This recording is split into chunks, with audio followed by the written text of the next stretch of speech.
Hello అండి, welcome to Telugu officer channel. ఇవాళ మనం ఆగస్ట్ 8వ తేదీకి సంబంధించిన కరెంట్ అఫైర్స్ గురించి చూద్దాం. మన ఫస్ట్ ఆర్టికల్ వచ్చేసి జీవ వైవిధ్యం అంటే బయోడైవర్సిటీకి సంబంధించి. మనం చూస్తే 1992వ సంవత్సరంలో రియో జీవ వైవిధ్య పరిరక్షణ ఒప్పందం, దీనికి అనుగుణంగా మన దేశంలో 2002వ సంవత్సరంలో బయోలాజికల్ డైవర్సిటీ యాక్ట్ అన్నటువంటి దాన్ని తీసుకొచ్చారు, జీవ వైవిధ్య పరిరక్షణ చట్టం అని. అయితే దానికి ఇప్పుడు మళ్ళీ సవరణని ప్రతిపాదిస్తూ 2023లో జీవ వైవిధ్య చట్ట సవరణ బిల్లుని ప్రవేశపెట్టడం జరిగింది. దీనికి ఇప్పుడు పార్లమెంట్ ఆమోదం తెలిపింది. ఈ నేపథ్యంలో అసలు జీవ వైవిధ్య చట్ట సవరణ బిల్ అంటే ఏంటి, ఇందులో ఎలాంటి సవరణల్ని ప్రతిపాదించారు, ఈ జీవ వైవిధ్య చట్టం యొక్క ప్రాముఖ్యత ఏంటి అన్నటువంటిది మనకి తెలియాలి. అయితే 2002లో తీసుకొచ్చినటువంటి ఈ జీవ వైవిధ్య చట్టం ఏం చెప్తోంది, ప్రజల యొక్క భాగస్వామ్యంతో ప్రకృతి వనరుల పరిరక్షణకి చిత్తశుద్ధితో కృషి చేయాలి అన్నట్టుగా చెప్తుంది. అలాగే జీవ వైవిధ్య మరియు జన్యుపరమైన వనరుల వాణిజ్యంలో వచ్చే లాభాల్ని స్థానికులకు కూడా అందించాలి అన్నట్టుగా చెప్తోంది. కానీ ఈ చట్టం తీసుకొచ్చి 20 ఏళ్ళు అవుతూ ఉన్నా కూడా ఈ 2 లక్ష్యాల్ని మనం చేరుకోలేకపోయాము. అయితే ఈ నేపథ్యంలో అసలు ఇప్పుడు తీసుకొచ్చినటువంటి బయోలాజికల్ డైవర్సిటీ అమెండ్మెంట్ బిల్ 2023 ఇందులో ఉన్నటువంటి ప్రొవిజన్స్ ఏంటి అనేసి మనం చూస్తే, ఒకటి బయోలాజికల్ రిసోర్సెస్కి సంబంధించి చేంజ్ అనేది ఉంది. అంటే ఇంతకుముందు 2002వ సంవత్సరంలో తీసుకొచ్చిన బయోలాజికల్ డైవర్సిటీ యాక్ట్ ఏం చెప్తుంది, ఎవరైతే బయోలాజికల్ రిసోర్సెస్ని లేదా దానికి సంబంధించిన నాలెడ్జ్ని అక్వైర్ చేసుకోవాలనుకుంటారో వాళ్ళు దానికి సంబంధించిన రెగ్యులేటరీ అథారిటీకి ఇన్ఫామ్ చేసి ప్రియర్ అప్రూవల్ అనేది తీసుకోవాలన్నట్టుగా చెప్తుంది. కానీ ఇప్పుడు అమెండ్మెంట్లో ఏంటి, వాటికి కూడా కొన్ని ఎగ్జంప్షన్స్ ఇవ్వటం జరిగింది. అలాగే రెండవది ఇంటలెక్చువల్ ప్రాపర్టీ రైట్స్కి సంబంధించి కూడా మనం చూస్తే, మన భారతదేశంలోని బయోలాజికల్ రిసోర్సెస్కి సంబంధించి ఐపీఆర్ని అప్లై చేసుకునే ముందే ఈ అప్రూవల్ అనేటటువంటిది వాటికి ఉండాలి అన్నట్టుగా ఒక డిమాండ్ అనేది ఉంది. అయితే ఇప్పుడేంటి, నార్మల్గా ఐపీఆర్ని గ్రాంట్ చేసే ముందే, యాక్చువల్గా వాటిని గ్రాంట్ చేసే ముందే ఇప్పుడు ఆ అప్రూవల్ అనేటటువంటిది ఖచ్చితంగా అవసరమవుతుంది. అంటే ఇంతకుముందు అప్లికేషన్ ప్రాసెస్ టైంలో కూడా ఈ ఐపీఆర్కి సంబంధించి అప్రూవల్ తెచ్చుకునే వాళ్ళు, కానీ ఇప్పుడు అలా కాదు. అలాగే ఆయుష్ ప్రాక్టీషనర్స్ ఎవరైతే ఉంటారో వాళ్ళకి ఇప్పుడు కొన్ని ఎగ్జంప్షన్స్ని ఇవ్వటం జరిగింది. అలాగే బెనిఫిట్ షేరింగ్కి సంబంధించి కూడా మనం చూస్తే, ఇంతకుముందు 2002లో తీసుకొచ్చినటువంటి చట్టంలో బెనిఫిట్ షేరింగ్ అనేది కంపల్సరీ ఉండాలి అన్నట్టుగా చెప్తుంది. కానీ ఇప్పుడు ఆ కంపల్సరీ అన్నటువంటి దాన్ని తీసేసింది. అంటే బెనిఫిట్ షేరింగ్ని అప్లై చేసేటటువంటి అప్లికబిలిటీని రిమూవ్ చేయటం జరిగింది ఈ కొత్త దాంట్లో. అలాగే పెనాల్టీస్కి సంబంధించి ఇంతకుముందు పెనాల్టీస్ని క్రిమినలైజ్ చేసేవాళ్ళు, కానీ ఇప్పుడు ఆ అఫెన్సెస్ని డీక్రిమినలైజ్ చేసి ఆ ఫైన్ని మాత్రం ₹1,00,000 నుంచి ₹50,00,000 వరకు పెట్టడం జరిగింది. అవి ఇప్పుడు తీసుకొచ్చినటువంటి సవరణలు. మనం చూస్తే జీవ వైవిధ్య చట్ట సవరణ బిల్లుని 2021లోనే లోక్సభలో ప్రవేశపెట్టారు. అప్పటి నుంచి కూడా విమర్శలు వస్తూనే ఉన్నాయి. ఏమని, నార్మల్గా విదేశీ పెట్టుబడులు కానీ, పరిశోధన కానీ, మేధో హక్కులు కానీ, వాణిజ్య అవసరాలు కానీ, వీటితో ముడిపడిన బిల్లుకు సంబంధించి పౌరుల నుంచి అభిప్రాయాలు సేకరించాలి. కానీ ప్రభుత్వం ఇలా అభిప్రాయాల జోలికి వెళ్లకుండానే బిల్లును లోక్సభలో ప్రవేశపెట్టింది. అలాగే బిల్లులో ఔషధ పరిశ్రమల యొక్క ప్రయోజనాలకి కూడా ఎక్కువ ప్రాధాన్యం ఇస్తోందన్నట్టుగా విపక్షాలు చాలా విమర్శలు చేయటం జరిగింది. దాంతో సంయుక్త పార్లమెంటరీ సంఘానికి ఈ బిల్లు అనేటటువంటిది వెళ్ళింది. అయితే దీన్ని దృష్టిలో పెట్టుకొని చట్ట నిబంధనల్ని సమర్థంగా అమలు చేయటం కోసం కొన్ని సవరణలు తీసుకురావటం జరిగింది. అవే ఈ సవరణలు. మరి ఇక్కడ మనం చూస్తే ఈ కన్సర్న్స్ ఏమున్నాయి దీనికి సంబంధించి అంటే, ఒకటి, ఈ ఇండస్ట్రీకే ఎక్కువ ఫేవర్ చేస్తుంది బయోడైవర్సిటీ కన్జర్వేషన్ కన్నా అన్నటువంటిది ఒకటి. అలాగే వైలేషన్స్ ఉంటే వాటిని క్రిమినలైజ్ చేసేటాగా ఇంతకుముందు ఉండేది, కానీ ఇప్పుడు వాటిని డీక్రిమినలైజ్ చేశారు. అది ఎంతవరకు కరెక్ట్? మూడవది, డొమెస్టిక్ కంపెనీస్కి కొన్ని ఎగ్జంప్షన్స్ అనేటటువంటివి ఇవ్వటం జరిగింది. అంటే ఫారిన్ కంట్రోల్డ్ కంపెనీసే ఈ బయోడైవర్సిటీ రిసోర్సెస్ని యూజ్ చేసుకునేటప్పుడు పర్మిషన్ కంపల్సరీ తీసుకోవాలి. అంటే డొమెస్టిక్ కంపెనీస్ వాటిలో ఉన్న లూప్ హోల్స్ని యూజ్ చేసుకోవడానికి అవకాశం అనేది ఉంది కదా. అలాగే బెనిఫిట్ షేరింగ్ అన్నటువంటిది కూడా చాలా లిమిటెడ్గా ఉంది. కన్జర్వేషన్ ఇష్యూస్ని ఇగ్నోర్ చేస్తూ ఉన్నారు అన్నట్టుగా దీని మీద చాలా నెగిటివ్ ఒపీనియన్ కూడా ఉంది. అయితే ఈ నేపథ్యంలో ఏం చేయాలి, ఎకనామిక్ డెవలప్మెంట్కి అలాగే ఎన్విరాన్మెంటల్ కన్జర్వేషన్కి మధ్య ఒక బ్యాలెన్స్ అనేది క్రియేట్ చేయాలి. అలాగే వేరియస్ స్టేక్ హోల్డర్స్ ఎవరైతే ఉంటారో, ఫర్ ఎగ్జాంపుల్ లోకల్ కమ్యూనిటీస్ కావచ్చు, ఇండిజినస్ పీపుల్ కావచ్చు, అలాగే సైంటిస్టులు కావచ్చు, ఇండస్ట్రీ రిప్రజెంటేటివ్స్ కావచ్చు, వీళ్ళందరి మధ్య కూడా ఆ కన్సల్టేషన్ అన్నటువంటిది ట్రాన్స్పరెంట్గా ఉండేలాగా చూసుకోవాలి. అంటే దానివల్ల ఏమవుతుంది, డెసిషన్ మేకింగ్ ప్రాసెస్ అనేది సరిగ్గా ఉంటుంది. ఈ బయోడైవర్సిటీ కన్జర్వేషన్కి సంబంధించినటువంటి ప్రిన్సిపల్స్ని ఫాలో అయ్యేలాగా అది కృషి చేస్తుంది. దానివల్ల జీవ వైవిధ్య పరిరక్షణ అనేటటువంటిది సాధ్యమవుతుంది అనేసి ఈ ఆర్టికల్. మన నెక్స్ట్ ఆర్టికల్ చూడండి, నర్సుల కొరత గురించి. మనం చూస్తే WHO వరల్డ్ హెల్త్ ఆర్గనైజేషన్ సూచనల ప్రకారం ప్రతి 1000 జనాభాకి 3 నర్సులు ఉండాలి. అయితే మన భారతదేశంలో ప్రతి 5,000 మందికి సగటున 10 మంది నర్సులే ఉన్నారు. మన దేశంలో ప్రస్తుతం 35 లక్షల మంది నర్సులు ఉన్నారు. ఈ నర్సుల యొక్క కొరత వల్ల, అంటే వీళ్ళ సంఖ్య సరిగ్గా లేకపోవటం వల్ల మిగిలిన సిబ్బంది మీద పనిభారం అనేది పడుతుంది. ఆ ప్రభావం సేవల నాణ్యత మీద పడుతుంది. మనం చూస్తే దేశంలో 40% జిల్లాల్లో ఎలాంటి నర్సింగ్ కళాశాలలు లేవు. మన దక్షిణాది రాష్ట్రాల్లో 5 రాష్ట్రాల్లోనే 42% ఈ నర్సింగ్ కళాశాలలు ఉన్నాయి. రాజస్థాన్, గుజరాత్, మహారాష్ట్రలో 17% నర్సింగ్ విద్యా సంస్థలు ఉన్నాయి. అయితే దీన్ని దృష్టిలో పెట్టుకొని కేంద్ర ప్రభుత్వం ఈ అసమానతలు ఏవైతే ఉన్నాయో వీటిని తగ్గించాలి అనేసి 2025 నాటికి మన దేశంలో 157 కొత్త నర్సింగ్ కళాశాలను ఏర్పాటు చేయాలి అనేసి లక్ష్యంగా పెట్టుకుంది. ఇప్పుడు మనం చూస్తే మన భారతదేశంలో ఎక్కువ నర్సింగ్ విద్యా సంస్థలు ప్రైవేట్ యాజమాన్యాల నిర్వహణలోనే ఉన్నాయి. అంతేకాకుండా ఈ ప్రభుత్వ నర్సింగ్ కళాశాలలు ఏవైతే ఉన్నాయో వాటిలో సీట్ల సంఖ్య అనేది చాలా తక్కువగా ఉంది. అంతేకాకుండా నర్సింగ్ విద్యలో ప్రమాణాలు కొన్నింటిని పెట్టి అవి అమలయ్యేలాగా చూడటానికి భారత నర్సింగ్ మండలి అనేది పనిచేస్తోంది. అయితే ఈ నర్సింగ్ విద్యలో ప్రమాణాలు అనేవి ఇటీవల సరిగ్గా ఉండట్లేదు అన్నటువంటి విమర్శలు కూడా ఉన్నాయి. అయితే ప్రపంచ ఆరోగ్య సంస్థ KPMG నివేదిక ప్రకారం రాబోయే 25 సంవత్సరాల్లో భారత్లో అనుబంధ ఆరోగ్య సేవల నిపుణులు ప్రస్తుతం ఉన్న సంఖ్యతో పోలిస్తే 8 రెట్లు అదనంగా అవసరమవుతారు అన్నట్టుగా చెప్పింది. అయితే చాలా రాష్ట్రాల్లో ఇప్పటికే నర్సుల కొరత అనేది ఉంది. కాబట్టి అవసరానికి అనుగుణంగా నర్సింగ్ సిబ్బందిని పెంచాలి అంటే కళాశాలల్ని పెంచాలి. ముఖ్యంగా ప్రభుత్వ ఆధ్వర్యంలో ఎక్కువ విద్యా సంస్థల్ని తీసుకురావాలి. వాటికి సంబంధించి ప్రమాణాలను నిర్దేశించి అవి అమలయ్యేలాగా చూడాలి. అంటే మన దేశంలో నర్సింగ్ విద్యని బలోపేతం చేసి సిబ్బందిని పెంచడంతో పాటు వాళ్ళకి సమస్యలు ఏవైతే ఉన్నాయో వాటి మీద కూడా దృష్టి సారించాల్సిన అవసరం ఉంది అనేసి ఈ ఆర్టికల్. ఈ నేపథ్యంలో క్వశ్చన్ చూడండి, అంతర్జాతీయ నర్సుల దినోత్సవాన్ని ఎప్పుడు జరుపుకుంటాము అంటే మే 12వ తేదీన. అయితే మన దేశంలో మొదటి మహిళా నర్సు ఎవరు అంటే ఫ్లోరెన్స్ నైటింగేల్. అయితే నర్సింగ్ శిక్షణ కోసం ముందుకొచ్చిన మొదటి భారతీయ మహిళ ఎవరు అంటే బాయ్ కాశీబాయ్ గణపత్. 1891వ సంవత్సరంలో బాంబేలో ఫస్ట్ ట్రైనింగ్ కోసం వచ్చినటువంటి వ్యక్తి ఈమె. మరి మన దేశంలో నర్సుల కొరతకు గల కారణాలేంటి? ఒకటి, నర్సింగ్ కళాశాలలు అనేవి సరిగ్గా లేవు. రెండవది, వీళ్ళకి కావాల్సినటువంటి ట్రైనింగ్ ఇన్ఫ్రాస్ట్రక్చర్ అన్నటువంటిది లేదు. మూడవది, అవేర్నెస్ అనేది సరిగ్గా లేదు.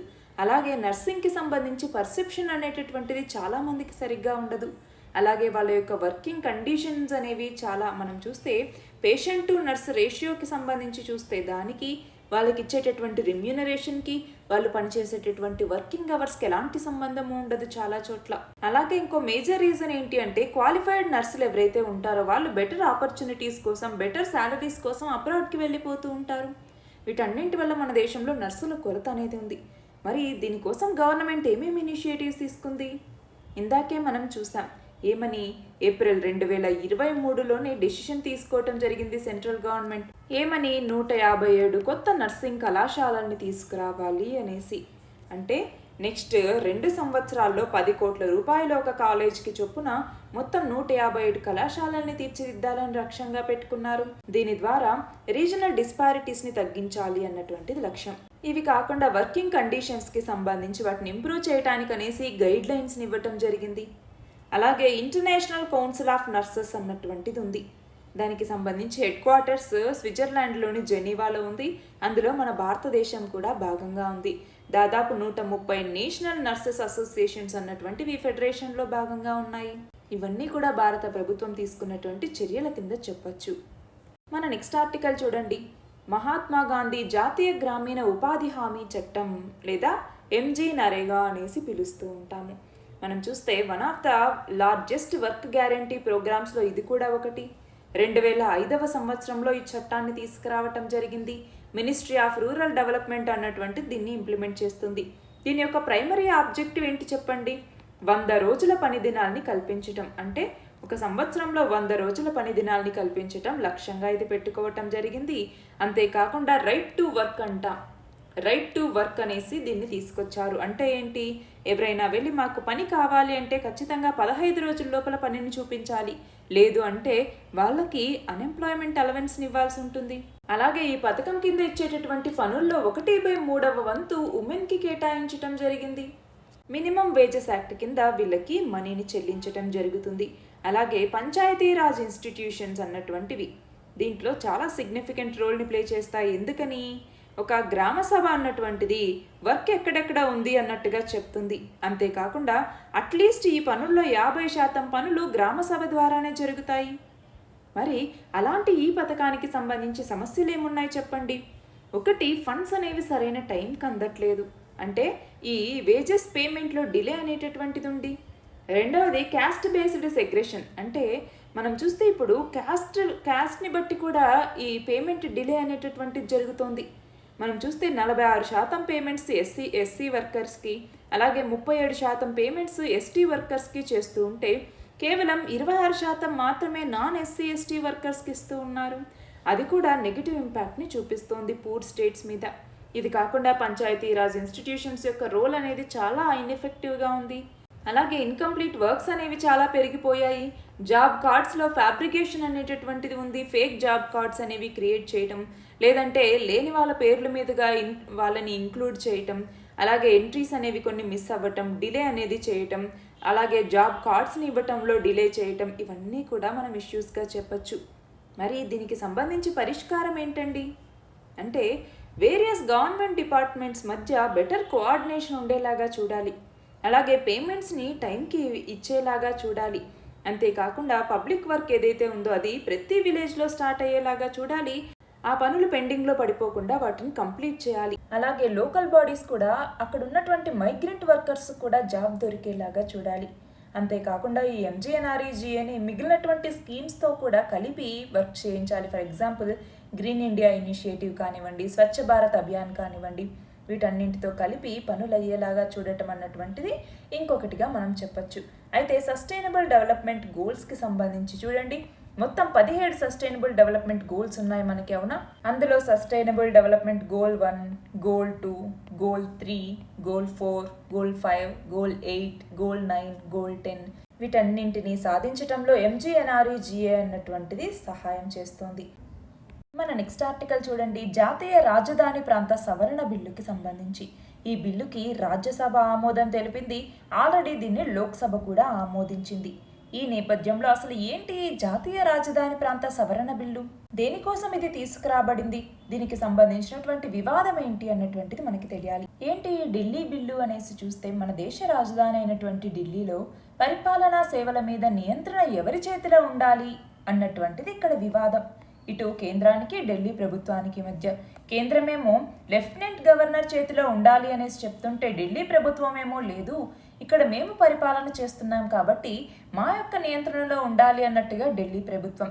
దీనికి సంబంధించి ఇటు కేంద్రానికి ఇటు ఢిల్లీ ప్రభుత్వానికి మధ్య వివాదం అనేది కొనసాగుతుంది. అది సుప్రీంకోర్టుకి వెళ్తే సుప్రీంకోర్టు ఏమని తీర్పునిచ్చింది?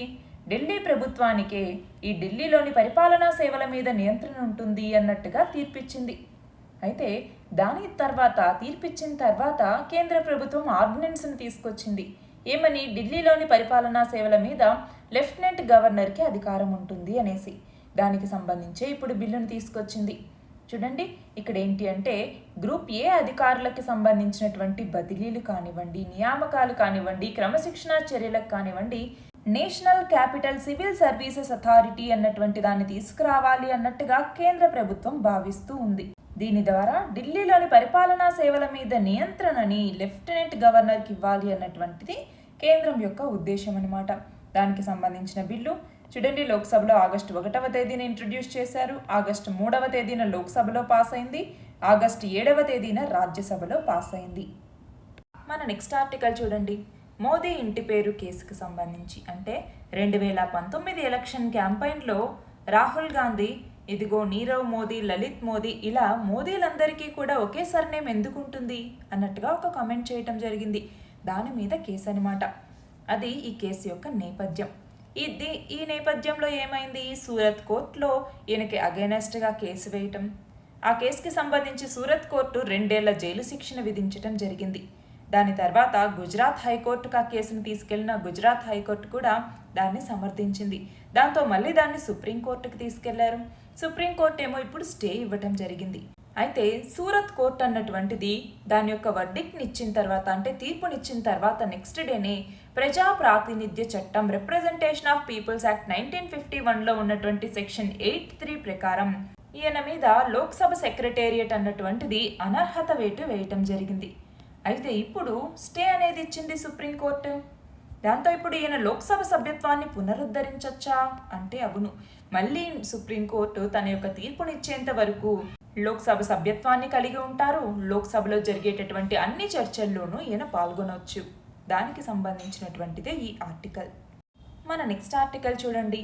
మణిపూర్లో ఇప్పుడు ఇటు మైతై వర్గానికి కుకీ వర్గానికి మధ్య గొడవ అనేది జరుగుతోంది. అంటే నాన్ ఎస్టీ కమ్యూనిటీస్కి ఎస్టీ కమ్యూనిటీస్కి మధ్య గొడవ అనమాట. మైతై వర్గం ఏంటి, మాకు ఎస్టీ హోదాని ఇవ్వండి అన్నట్టుగా ఎప్పటి నుంచో డిమాండ్ చేస్తూ ఉన్నారు. ఈ నేపథ్యంలో మణిపూర్ హైకోర్టు ఇదిగో వీళ్ళకి ఎస్టీ హోదా ఇచ్చే అంశాన్ని పరిశీలించండి అన్నట్టుగా చెప్పింది. దాంతో నాగా ట్రైబ్ కానివ్వండి, కుకీ ట్రైబ్ కానివ్వండి, వాటికి అలాగే ఈ మైతై వర్గానికి మధ్య గొడవలు అనేవి మొదలయ్యాయి. దాని తర్వాత చాలా ఘర్షణలు అనేవి జరగటం, చాలా ఆందోళనలు అనేవి రావటం, ఇవన్నీ జరిగాయి. అయితే ఇప్పుడేంటి, ఈ అస్సాం రైఫిల్స్ ఎందుకు వచ్చారు అంటే అస్సాం రైఫిల్స్ని అక్కడ మోహరించి ఉంది కేంద్ర ప్రభుత్వం ఈ అల్లర్ల మధ్య. అయితే ఇప్పుడేంటి, ఈ అస్సాం రైఫిల్స్ని మీరు ఉపసంహరించుకోండి అన్నట్టుగా మైతై వర్గానికి చెందినటువంటి మహిళలు ఆందోళన నిర్వహించటం జరిగింది.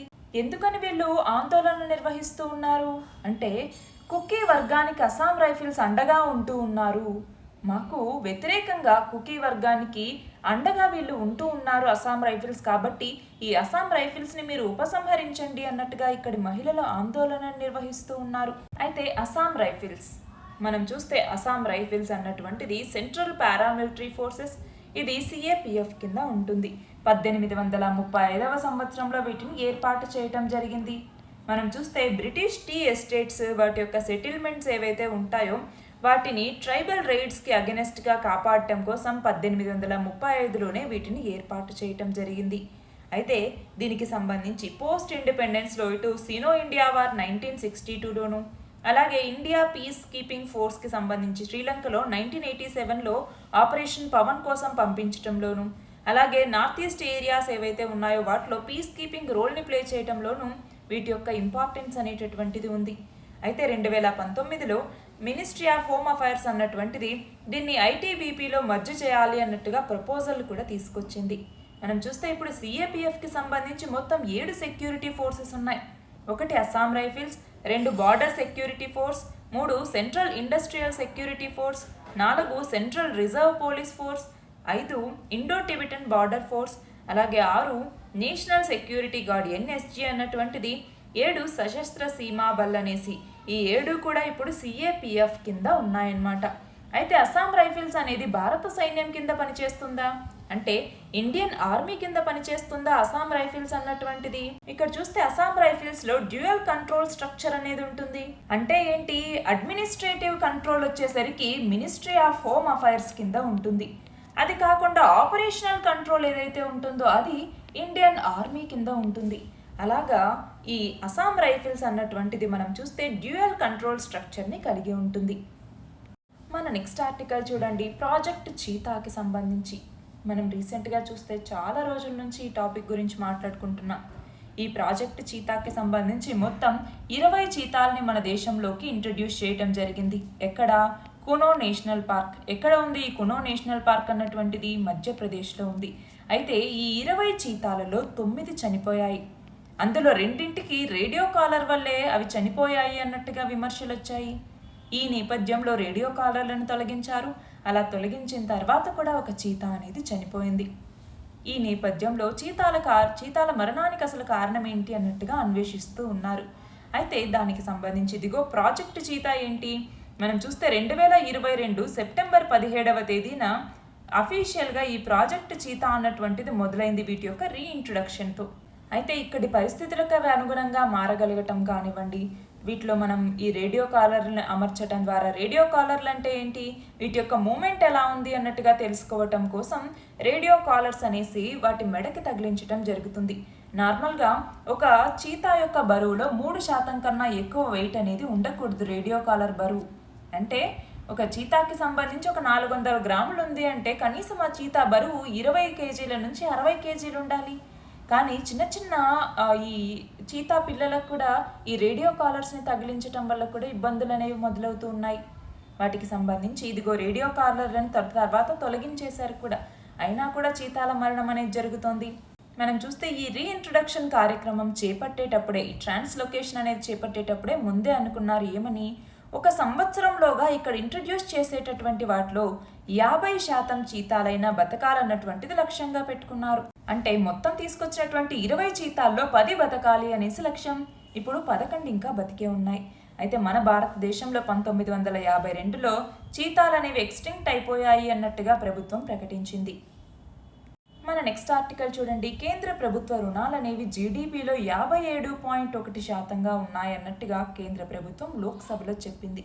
ఈ నేపథ్యంలో కేంద్ర ప్రభుత్వ రుణాలేంటి, 2023 మార్చి 31 నాటికి జీడిపిలో ఈ కేంద్ర ప్రభుత్వ రుణాలు ఎంతున్నాయి అంటే ఈ డెట్ టు జీడిపి రేషియో ఎలా ఉంది అనేసి, దాన్ని ఎలా లెక్కిస్తారు, అసలు జీడిపిని ఎలా లెక్కిస్తారు, ఇవన్నీ మనకి తెలియాలి. చూడండి, కేంద్ర ప్రభుత్వ రుణాలు గవర్నమెంట్ డెట్ లేదా దీన్నే పబ్లిక్ డెట్ అనేసి పిలుస్తూ ఉంటారు. అంటే బాండ్స్ లేదా ఇతర సెక్యూరిటీస్కి సంబంధించి ఒక దేశం యొక్క గవర్నమెంట్కి ఉండే డెట్ ఏదైతే ఉంటుందో, రుణం ఏదైతే ఉంటుందో దాన్ని కేంద్ర ప్రభుత్వ రుణం అంటాము. అలాగా 2023 మార్చి 21 నాటికి డెట్ టు జీడిపి అన్నటువంటిది మనకి 57.1%గా ఉంది. మరి ఈ డెట్ టు జీడిపి రేషియోని ఎలా లెక్కిస్తారు? చూడండి, ఒక దేశం యొక్క టోటల్ రుణం ఎంత, దాని యొక్క జీడిపి ఎంత అన్నట్టుగా ఈ రెండింటిని క్యాలిక్యులేట్ చేయడం ద్వారా వచ్చేటటువంటిది డెట్ టు జీడిపి రేషియో అన్నటువంటిది. అదే జీడిపిని ఎలా లెక్కిస్తారు? ముందు జీడిపి అంటే ఏంటి, ఒక నిర్ణీత కాల వ్యవధిలో ఒక దేశ సరిహద్దు లోపల ఉత్పత్తి చేయబడినటువంటి పూర్తయినటువంటి వస్తువులు మరియు సేవల యొక్క మార్కెట్ విలువని మనము స్థూల దేశీయోత్పత్తి లేదా గ్రాస్ డొమెస్టిక్ ప్రోడక్ట్ అనేసి పిలుస్తాం. దీన్ని 3 రకాలుగా మనము క్యాలిక్యులేట్ చేయొచ్చు. Expenditure approach, income approach, value added approach అనేసి. అంటే ఇక్కడ ఎక్స్పెండిచర్ అప్రోచ్లో చూడండి, consumption plus investment plus government plus ఈ ఎక్స్పోర్ట్స్కి మరియు ఇంపోర్ట్స్కి మధ్య ఆ చేంజ్ ఏదైతే ఉంటుందో నెట్ ఎక్స్పోర్ట్స్ అనేసి పిలుస్తూ ఉంటాం కదా, అదనమాట. ఇలా క్యాలిక్యులేట్ చేస్తే వచ్చేటటువంటిది జీడిపి, అది ఎక్స్పెండిచర్ అప్రోచ్. మరి ఇన్కమ్ అప్రోచ్ అంటే ఏంటి, total national income plus sales tax plus depreciation plus net foreign factor income, వీటిని క్యాలిక్యులేట్ చేస్తే వచ్చేటటువంటిది ఏంటి, ఇన్కమ్ అప్రోచ్ అనేసి పిలుస్తాం. లేదు అంటే wages plus rental rate, capital మీద వచ్చే రెంటల్ రేట్ ప్లస్ ఆ ఫర్మ్ యొక్క ప్రాఫిట్స్కి సంబంధించి తీసుకుంటే మనం దాన్ని ఇన్కమ్ మెథడ్ అనేసి చెప్పచ్చు. మరి వాల్యూ యాడెడ్ అప్రోచ్ అంటే ఏంటి, ఈ గ్రాస్ వాల్యూ ఆఫ్ అవుట్పుట్ అంటే ఏంటి, గూడ్స్ మరియు సర్వీసెస్ మీద వచ్చేటటువంటి ఫైనల్ వాల్యూ, దాంట్లో నుంచి ఇంటర్మీడియట్ కన్జంప్షన్ అంటే ఈ ఇంటర్మీడియట్ కాస్ట్స్ ఏవైతే ఉంటాయో వాటిని తీసేస్తే వచ్చేటటువంటిది ఈ వాల్యూ యాడెడ్ అప్రోచ్ లేదా ప్రొడక్షన్ అప్రోచ్ అని కూడా పిలుస్తూ ఉంటారు. మన నెక్స్ట్ ఆర్టికల్ చూడండి. ఇటీవల లోక్సభలో ఆర్థిక శాఖ సహాయ మంత్రి మాట్లాడుతూ నాన్ పర్ఫార్మింగ్ అసెట్స్ లేదా మొండి బకాయిలు నిరర్ధక ఆస్తులు అని కూడా పిలుస్తూ ఉంటారు. ఈ మొండి బకాయిలు అనేటటువంటివి గత 9 ఏళ్లలో 14.56 లక్షల కోట్ల రూపాయలని సాంకేతికంగా రద్దు చేశారు, అంటే రైట్ ఆఫ్ చేశారు అన్నట్టుగా ఇక్కడ చెప్పటం జరిగింది.